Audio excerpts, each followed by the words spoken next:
All right. We're All getting right. to the end of session, huh?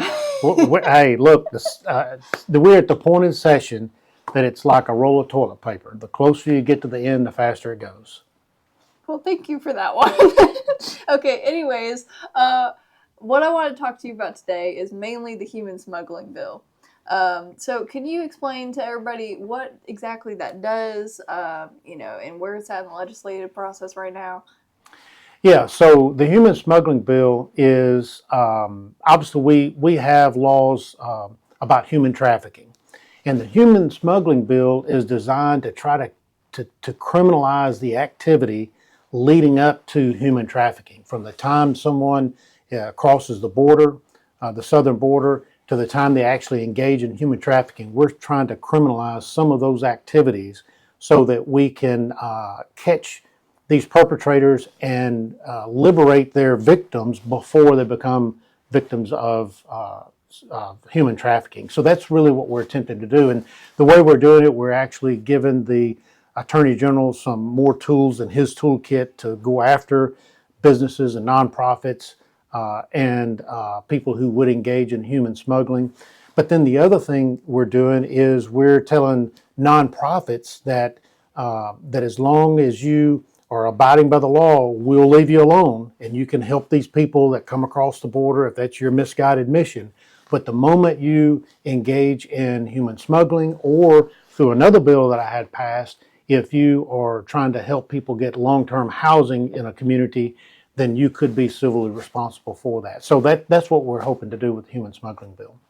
And what was some of the opposition that you got in committee or on the floor about this bill? Mainly about the nonprofits, and we really had to stress to them that as long as you're not doing this for personal financial gain or commercial advantage, then you're not going to be caught up in the human smuggling bill. But the moment somebody is attempting to smuggle people and to conceal them from law enforcement and Border Patrol agents, that the moment you do that for personal financial gain or for commercial advantage, then you're going to be guilty of this crime and you should have to pay the penalty for that. And again, it's just a way to send the message to people who will exploit these illegal aliens for personal gain and commercial advantage that we're going to be watching and we're going to penalize you if you do. The other pushback was from some of the business organizations, and their concern was that they are not allowed to go beyond the surface of the immigration documents that they're presented with.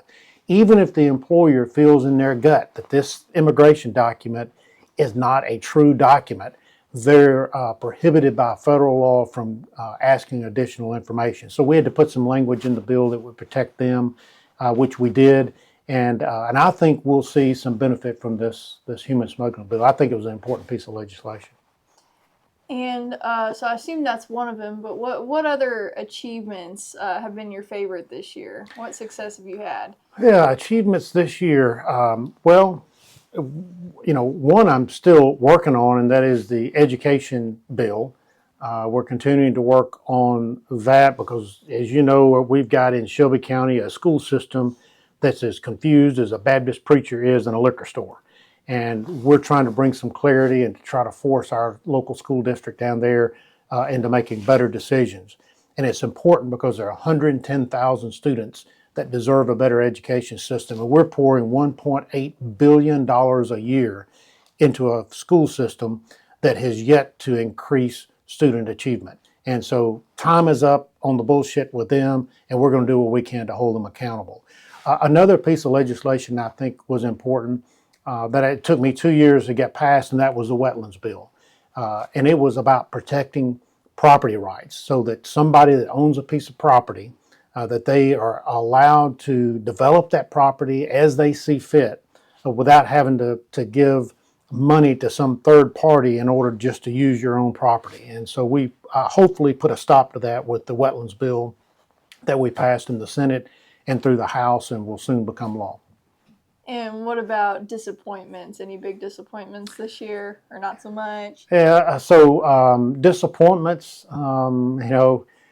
disappointments are sometimes that things, you wind up having to amend them as they go through. and they take longer than you would expect. And I would say probably one of the disappointments in terms of something not moving as quickly as I would have liked to would have probably been my a resolution to hold the district attorney accountable. Because once I got that resolution filed, the speaker thought that the charges were serious enough that we didn't need a legislative committee, which was in my original resolution, but instead we needed a judicial committee. And that since I'd started this process, that there were actually two other district attorneys that have got questionable practices. And so by the time we were to get together this judicial committee and to bring in the other district attorneys, most of the session was through. And so a lot of people thought that my resolution had lost momentum, when in fact it was actually gaining momentum, and we broadened the scope of it. So it's actually a more powerful resolution now than when I originally filed it, but it took so long to happen, and I would chalk that up as a disappointment. But I would say it's only a disappointment in terms of the length it took to get it to the Senate floor. But beyond that, I'm actually pleased with the original the resolution that we got, because it includes additional DAs that need review, and it'll be a judicial committee reviewing the allegations, so it'll have less of a partisan feel to it. It'll be from a panel of judicial officers, and that was one of the criticisms along the way that we listened to and we were able to fix. And I know your brain is totally not in this headspace, or maybe it is, but you got any big plans for 2026 yet? Is there anything you took off notice that you plan on bringing back? Yeah, there are probably several bills that we didn't get to this year that I'll bring back next year. One is a bill that will help promote economic development in municipalities that have a combined tax rate of $5.50.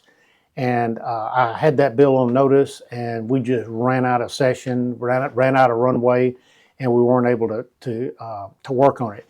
But I've gotten commitment from Mayor Young back home in Memphis that we're going to work together this summer to try to put something in place that will help spur some economic activity.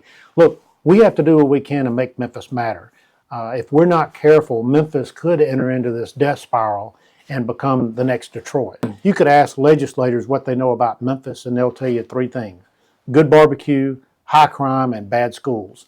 And we want to try to improve the barbecue. We have nothing to do with that, but we do have something to do with the high crime rate, and to try to bring that down, and then also to try to improve our education system. If we can do those two things, I believe we can bring Memphis back from the brink and have it enjoy all the successes that we've seen Nashville enjoy. And so it's going to take a lot of hard work, but I'm committed to make Memphis matter, and we're going to continue to do that next session. Wonderful. Anything else you want to add? No, I think that's it.